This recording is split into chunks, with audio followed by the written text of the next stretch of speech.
to open up your own gym. One of the most common messages I get weekly is, hey RC, how'd you do it? How'd you get to where you are today? How'd you start your business? What were the steps? You know, where'd you find the building?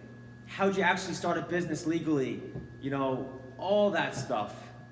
There's so much that goes into it, and I'm not gonna give you all the answers today because I don't know all the answers. But eventually I will put out more content on this. Today, I'm just gonna give you 5 quick tips / points of advice that will help you be successful if you decide to open up your own gym. Tip 1, get your overhead correct. And what I mean by that is, what's your monthly nut? The sum of all your expenses, your rents, your utilities, and everything else that goes into that. There's way more depending on your situation, but everyone is different. What is your monthly nut? If it's too high, you will drown slowly. You could have everything right. You could be the best trainer in the world. You could have, you know, the best brain. You could have the best equipment. You can have the best athletes in here. None of that will matter if your overhead is not where it needs to be. If it's too high, you'll be just chasing it every day, just trying to break even on the month and maybe make a little bit of money. So make sure that overhead is in a good spot where, you know, you're comfortable, where I'm gonna be over that easy, I'm gonna be making profit. So definitely don't go for the home run and try to put your gym in the best spot on the best street and be storefront on the highway. That's definitely not necessary. You're not a hair salon, you're not a restaurant. You don't gotta have the best building in the world. So definitely don't chase that, man. That's definitely shouldn't be high on your priority list. You know, get a nice building. It could be off the beaten path. That's fine. But if your rent is low enough where you can focus on other things and not have to worry about just making the quick buck, you'll be way better off. So if your overhead is so high, you may have to do things you don't want to do. You know what I mean? Now you're making up these classes. You're begging people to come in. You're trying to do Saturday speed and agility classes now just to make up and make extra money to catch that overhead. You don't want to do that. You want to be in place where, okay, my overhead is solid. I'm not worried about it. Now I can train how I want to train. Okay? So again, the other stuff is irrelevant if your overhead isn't correct. Get your monthly nut in check and everything else will take care of itself. Tip number 2, and I talk about this one all the time. This is huge for me. If you own your own business, you must over-deliver. Always give the client more than they think they're gonna get. If you get a new client that comes in, they must leave and get in their car and be like, holy smokes, that was awesome. They need to get on their phone right away and be like, bro, you gotta get down here. This place is the real deal. If that is not your main priority, then I don't see you being successful as a gym owner in the long run. When I first opened my gym a little over 4 years ago, I had a lot going wrong. Who doesn't when you open a gym? What I mean by things going wrong, like I started my website crashed. People were putting money through the system and their cards were getting charged twice, 3 times over, and it's just like normal issues that just makes your head spin and stresses you out. I had all those issues happening literally the first week, the first day, and it was hard to focus on my actual sessions, but I was able to put that aside when my client walked in the door. And I remember saying this to myself, RC, you can't control any of that stuff that's going wrong on the technical side of your business right now. The only thing you can control is when that boy or girl walks through that door right now, you need to smoke that session. If you smoke that session, in the long run, everything else will work itself out. If you crush your sessions and over-deliver, forget the other stuff, forget the website, forget the money, one of your equipment broke, you know what I mean? Shit happens, you know, that's fine. But if you can put those distractions aside and focus on the one thing that really matters, when that client comes in, can I make them super happy with what I'm giving them? If you do that, And that's basically been my main focus for the past 4 years, is just trying to over deliver and make all my clients happy. Then you'll be successful. Over deliver. The third thing that you're gonna have to accept if you want to be a successful business owner is you have to be willing to work 7 days a week.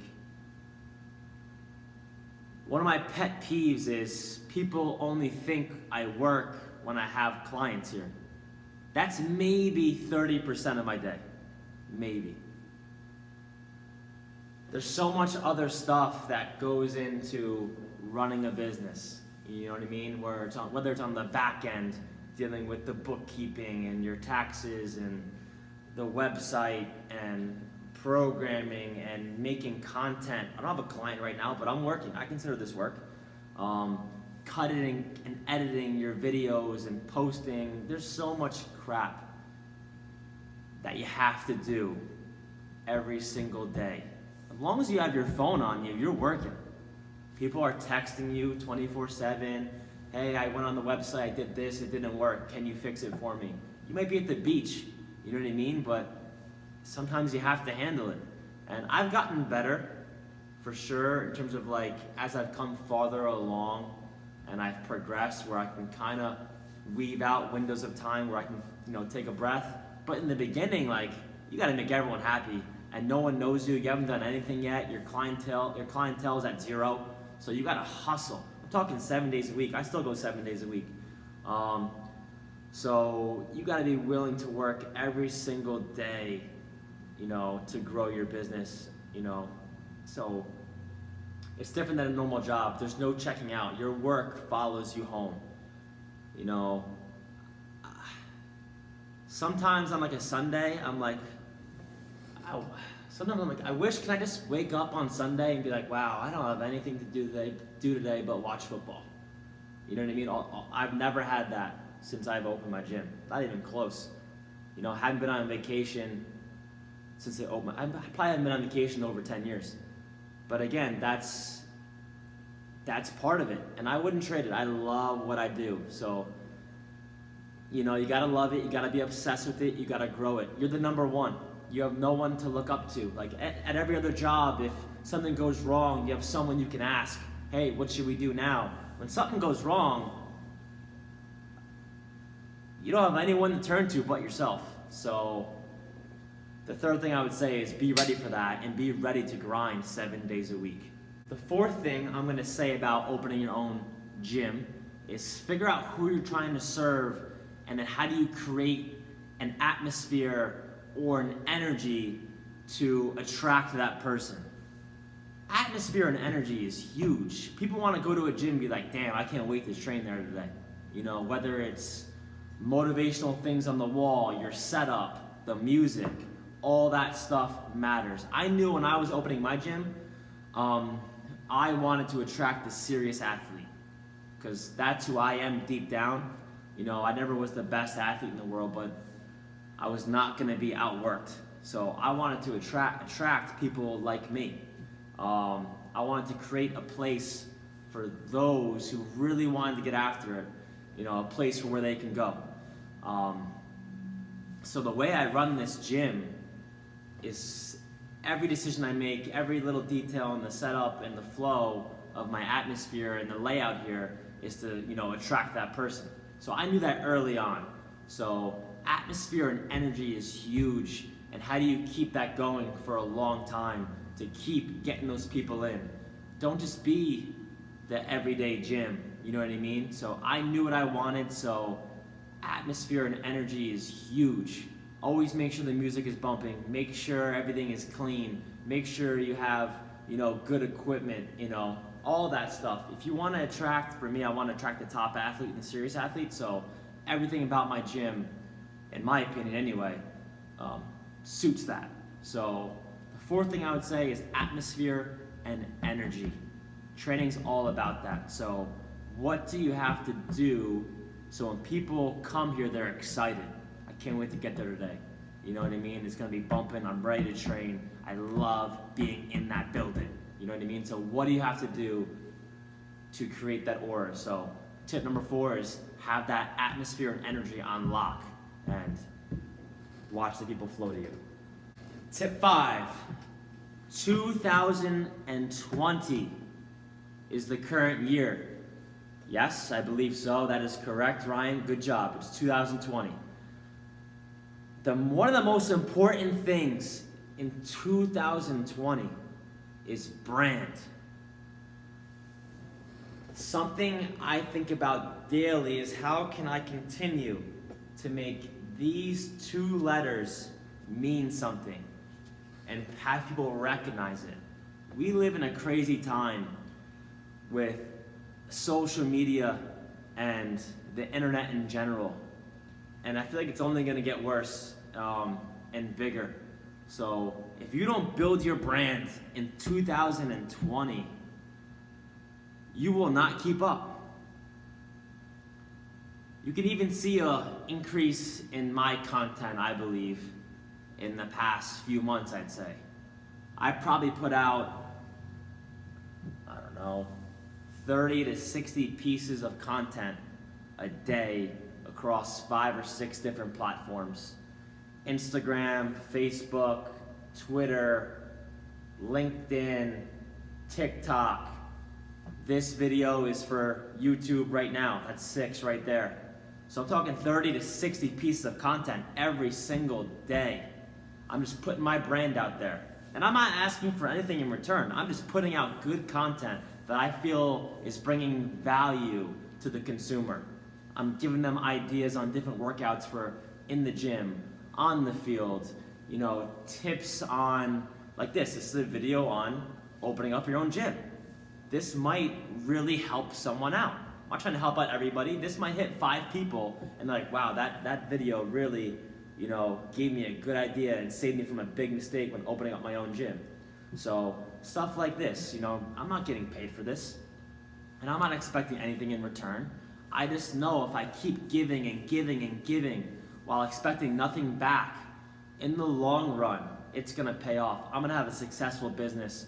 People are gonna wanna come train with me and inside this facility. So building your brand. I'm just constantly trying to be out there. Hopefully anyway, you can't go through your phone if you follow me on anything without seeing me. So that's my goal, and I know that. Every time I get a client in the other room, in the soccer room, and they're sitting on the bench waiting to step onto the field. So I'll currently have a client working, I'll have a client on deck. Every time I look over, I'll have like a teenager, they're in their phone like this. Just buried in their phone. So if you can win this game, I say it to everyone, if you can win this game, you're gonna succeed. I have not gone out to, I haven't put out flyers, I haven't gone to a school to recruit clients, I haven't had to. Because you have this. This is all you really need in the grand scheme of things to get clients. The 2 biggest things I do, 2 biggest things. Most importantly, I try to crush every session and over-deliver. Every single time, that's the biggest thing. So when clients leave here, they talk. So word of mouth and referral, that's the biggest way I get clients. Every time. And the second thing is I go all in on this. Every platform, every single day. I posted 5 times today already, and it's only 10:45 in the morning. I posted 7 times yesterday on Instagram alone. So most people don't post 7 times a month. I post 7 times in one day because I realized in 2020 how important it is to build your brand. So if you want to open up your own gym and if you want to have people continually walk through that door, these 2 letters better mean something. People have to look at that and be like, I know what that's from. That's the RC gym, right? In New Jersey? Yeah. So that's my goal. So my final tip, or piece of advice for this video is build your brand. I hope you guys enjoyed this video. If this video even helps out one person, I already won. That's the goal. Just trying to bring you guys as much value as possible. I get so many messages on asking me questions about my gym and how I got started, so I figured I'd start to dip into that, part of my content a little bit. Are these 5 things that I just mentioned in this video everything for opening a gym? No, not even close. These are just 5 tips or pieces of advice that popped into my head right away when I thought about making this video. In the future, the near future, I'll definitely get more specific and maybe talk about specific parts of the business, one thing at a time, and really dig deeper. I'll definitely do that. Today was more broad, just giving you quick little, tips and little things that I think about when I open up my own gym and what I've seen in the past 4 years. So again, I hope this helps out somebody. I'll definitely dig a little deeper into this side of the business for sure moving forward. Again, I hope you enjoyed it. If you liked the video, hit me with a like. I really would appreciate it if you subscribed to my channel. It all helps. And again, I'll see you guys soon on the next video. And again, I hope you enjoyed it. Peace out.